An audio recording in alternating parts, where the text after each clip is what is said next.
guys, welcome back to my channel. For those of you who are new here, I'm Dr. Muskan and I'm an MBBS graduate from 𝐕𝐢𝐝 Medical College, Mangalore.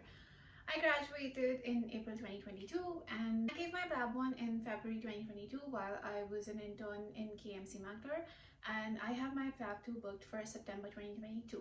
If you want to follow my journey of becoming a doctor in the NHS, you can also follow me on my Instagram handle, that's a medical diary.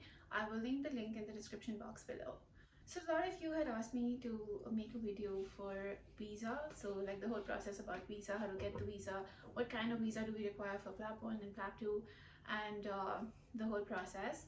So in today's video, I'll be talking all about the visa that's required for PLAB 1 and PLAB 2, and the whole details about the kind of visa, the whole process, how much it costs, and in how much time you're going to get your visa if you take the standard service and not the priority service, and so on and so forth. So without much delay, let's get into the video. So starting with what type of visa do you have to apply for? So you have to apply for a standard visitor visa that's actually valid for 6 months.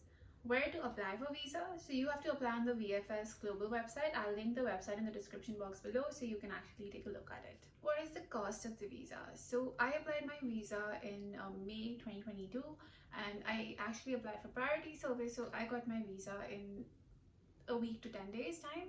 So at that time, the visa had costed me around 10,000 and priority service costed me around 25,000. So in total, it was around 35. And if you take like the courier service or the scanning service of theirs, then that would cost you around 1,000 to 2,000 rupees. So if you're just talking about the visa, that's going to cost you around 10,000 rupees. And priority service is right now costing around 25,000 rupees. When to apply for your visa? So you are allowed to apply for your visa 3 months prior to your travel date. I actually plan to fly to the UK in August, so I started working on my visa application in May. That's 3 months before my travel date. I actually chose priority service because if I chose the standard service, it would take a lot of time right now, and if it was rejected, I would be too anxious in the end and I would be sorting out everything in the end. So that was just for my peace of mind, so that I get it fast and I know if it's rejected or if it's accepted, so that I can plan my trip further on. What is the step-by-step procedure of the visa application? So first you have to fill in your application on the VFS Global website, and after that you will be booking your biometrics. You can either take the service of scanning all your documents at your biometric center, or you can just upload all your documents. I personally chose the scanning service because a lot of people told me that when you try to upload, a lot of times the documents are not uploaded and you have a lot of trouble doing that. So it's better, like I was suggested that you can just take a printout of everything and go with all your documents, and they're just gonna scan it right then and there and they would upload it. So it's gonna be like a little safe. But yeah, I know a lot of people who also uploaded their documents and they have received their visa. So it's actually up to you.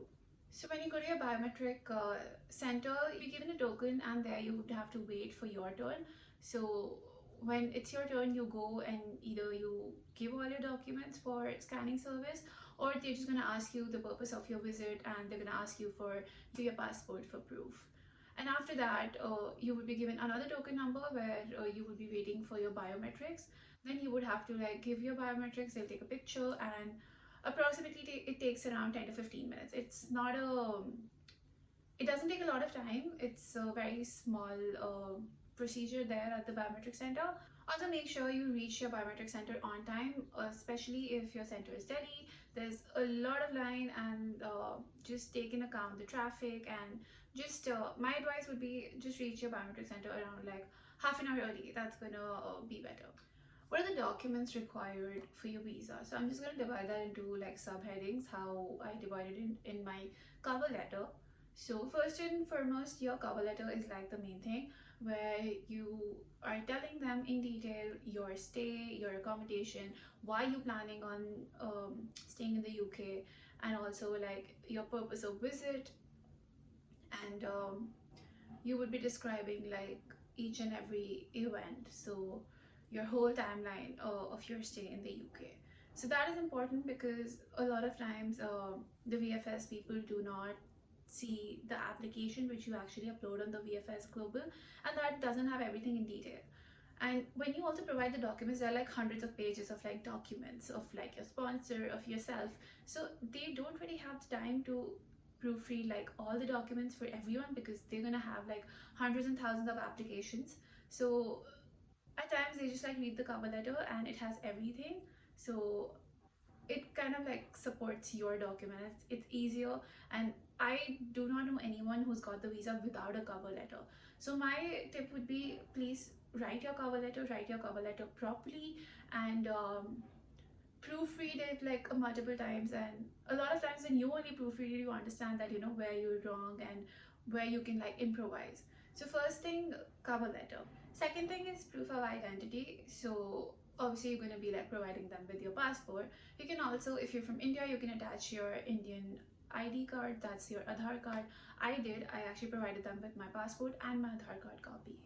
Then you would need to provide them with the purpose of your visit. So I had provided them with my PLAB 2 confirmation email from the GMC, and also my PLAB 1 exam results, and also my GMC registration email by the GMC. So all these emails I had attached as the purpose of my visit to the UK. Then comes academic certificates. So I had attached my 11th and 12th grade results, also my OET results, my provisional MBBS degree, because that time I did not get my permanent degree, and I did not have my medical license also, so I did not attach that. If you're like a post-intern and you have your degree, you have your license, it's advisable to attach those also. I also attached my bank statement from the past 6 months, and also my stipend slip which I got from KMC Mangalore, because every month in the last 1 year I was getting like a salary, a fixed amount of salary, which was gonna show in my bank account. So that is why I actually showed them the proof of my stipend sheet also from KMC. So if you're an intern, you can go to your account section and you can request them for a stipend sheet, and they should be able to help you out with that. Except for my bank statement, stipend sheet, I also provided them with my proof of Covishield vaccine.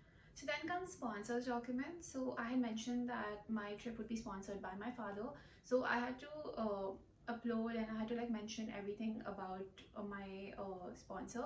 So I had to give the passport, his national ID card, that's Aadhaar card. I had to give his bank statements from the past 6 months, give income tax return from the past 3 years. I'd also given one letter of support which was written by my father that he would be ready to support me and the amount of funds he's ready to give for my trip, and in case I run out of those funds and I need more money, he would be providing me with that. Also, one extra thing which is actually optional, a lot of people get an affidavit done. So an affidavit is basically like is providing all the details like of all those savings you have, if you have any property, and basically all the details in like one paper, and that's stamped. So that was optional, but I actually got that done. I also had an affidavit of all the finances which my father had. Last and the most important thing, your accommodation details. So a lot of people ask me that, do I have to book an accommodation before applying for visa? So it's not necessary, but to book an accommodation, you can like actually just book Airbnb but like cancel it later on, and you have like those options I think on booking.com where you can just reserve your apartment or whatever, and then you can cancel it whenever you want. But you do need to show a proof of your accommodation when you're applying for visa. So do not submit your cover letter or do not submit your documents without a proof of your accommodation during your stay, because a lot of times your visa is going to get rejected if you don't show any proof of accommodation. Also, another thing, a lot of people ask me if you should show your flight details, like if you should book your flight tickets. So I personally didn't. I did not book my flight tickets or didn't show anything. Yeah, so when I was mentioning all my expected expenses in the UK, so at that time I had mentioned flight tickets also. But if you've already booked your flight tickets, you can just show them as proof, and you can just show them that you've already paid for them. So your expected expense in the UK is gonna be lower compared to when you haven't booked your flight details. So my expected expenses for 45 to 50 days stay in the UK, I around 3,000 pounds. So if you've already booked your flight tickets, it could be around like 2,000 to 2,500 pounds, and that's okay. How do we receive your passport? So you can take the courier service like I mentioned. So when you go to your biometric center, you can actually pay for the courier service. So you're gonna get your passport couriered, or you can just when your visa is ready, so you can just go to that biometric center and you can pick up your passport. You can do either, it's okay. How long does it take to receive your visa? So before, it actually took around 15 days for your visa to come, but these days if you take the standard service, which costs around 10,000 rupees like I mentioned before, it's going to take around 8 to 10 weeks. And if you take priority service, which is going to cost you extra 25,000 rupees, then you're going to get your visa in around 7 to 10 working days. So if you're planning to apply for visa right now, it would be better that you apply well in advance if you're planning to take standard service, because it's going to take around 8 to 10 weeks, or actually longer also, it depends. So we're almost at the end of this video. I would just like to take up some questions which I received on my Instagram handle when I put up a story, and a lot of people asked me a couple of questions regarding visa which they wanted me to address in this video. So I would just like to address some of those questions, and hopefully this video will be able to answer most of your questions. So coming to the questions, question 1, I got a query asking how much bank balance is required. So it is advisable to show that you have around twice to thrice the amount you are planning to spend in the UK. So like I mentioned, I had mentioned that my expected expenses in the UK for a 40 to 50 day trip was around 3,000 pounds. So I actually showed that I have 9,000 pounds. I showed thrice the amount. So you can show from twice to thrice. I know of people who have got their visa if they have showed twice to thrice the amount they have mentioned as their expected expenses. But a lot of times your visa is also denied because they think you don't have enough funds in your bank account. So it's advisable that you have like a little bit extra in your bank account to show. Can I apply for visa if I'm unemployed? I just finished with my internship and I don't have a job. Yeah, actually I also applied for my visa showing that I'm unemployed. So I showed all the documents for my from my sponsor, and I showed that my father would be sponsoring me for this trip. So it does not matter if you are unemployed or you don't have money in your bank account. As long as your sponsor has enough funds, it is okay. How do we apply for visa if you're employed?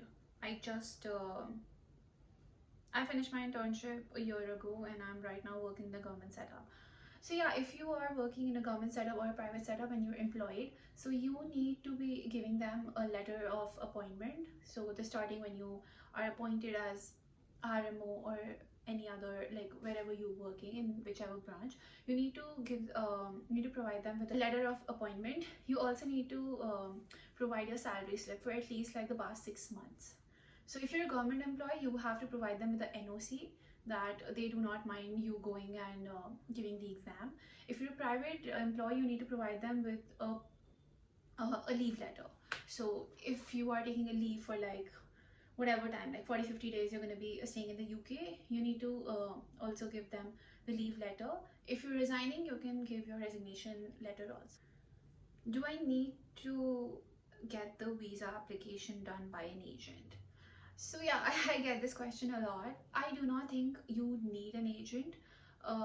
I did all my visa thing by myself, and it's actually pretty straightforward. And a lot of times if you are stuck, you can always ask for help. There are a lot of people who are ready to help you out. It's a very simple process. Like I mentioned, you need to make your application, you need to submit it on the VFS Global, and then you just have to book your appointment and upload all the documents and go for biometrics. And a lot of times I've realized that the visa agent is not that serious about your application, so they're not going to proofread it a lot of times. So it's okay if you want to do it yourself. It's okay if you want to do it by an agent also. It's actually like it's your personal choice. But yeah, it's not like you require an agent for your visa. You can do it yourself. I've heard that getting visa for PLAB is really tough these days and rejection rates are high. Is that true? No, I don't think that is true. If you provide them with all your documents and all your proof and they're all okay, I don't think they're sitting there to reject your visa. So they're only going to reject it if they feel, there are not enough funds, or they don't think your purpose of visit is very valid, and obviously, if they feel that you're lying somewhere in your application. So as long as, you're truthful, you tell them everything, and you're showing them all the documents, all the proofs, I don't think they're sitting there to reject your visa. They're actually sitting there to grant you your visa. Should I apply for priority visa? So I feel, if you're planning to travel in like the next 1 month or something, definitely you should apply for priority visa. But if you have like 3 months, if you're applying for visa 3 months in advance, I feel it's okay if you apply for a standard visa also. It's subjective. If you want to apply for a standard visa, if you think, that you're going to be okay if it comes in like the next 8 to 10 weeks, that is okay. Like, I don't think there's any harm. But if you think that you need your visa ASAP to plan everything, of course you should apply for priority visa. From when would I be getting my visa stamped? Okay, so I feel that really depends on the people who are stamping your visa. So my visa was approved on 31st May and my visa was issued from that day itself. So these days actually I have noticed that my friends and all have also been getting their visa issued from the day it was approved.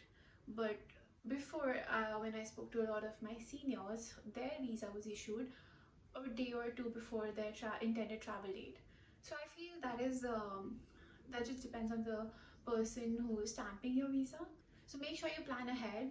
There is a chance you might be getting your visa issued from the date it was approved and not 2-3 days before your intended travel date. So keep that in mind when you're planning your whole itinerary for the trip. So yeah, now I think I have covered most of the questions. If you have any more questions, you can write them in the comment box below so that I can address them and it would be helpful for everyone. So also one more thing I would like to mention, that please do not DM me personally regarding all the doubts. It's better you put it in the comment box below, because your doubt could actually be someone else's doubt also, and if I address it on my DM, other people will not be able to see it. So if I just address it in the comment box, it would be helpful for everyone. If you like this video, please like and subscribe to my channel. Also, I will be talking in detail about cover letter, how to write the cover letter, like how to exactly explain your stay for like 50 days, because a lot of time people mention that your visa is rejected because you mentioned that you are going to stay for like 2 months, 3 months. So how to write a cover letter, some tips about writing cover letter. So all that I would be talking in my next video. So just subscribe to my channel and turn on the notification so you can get the notification whenever I upload it. Thank you.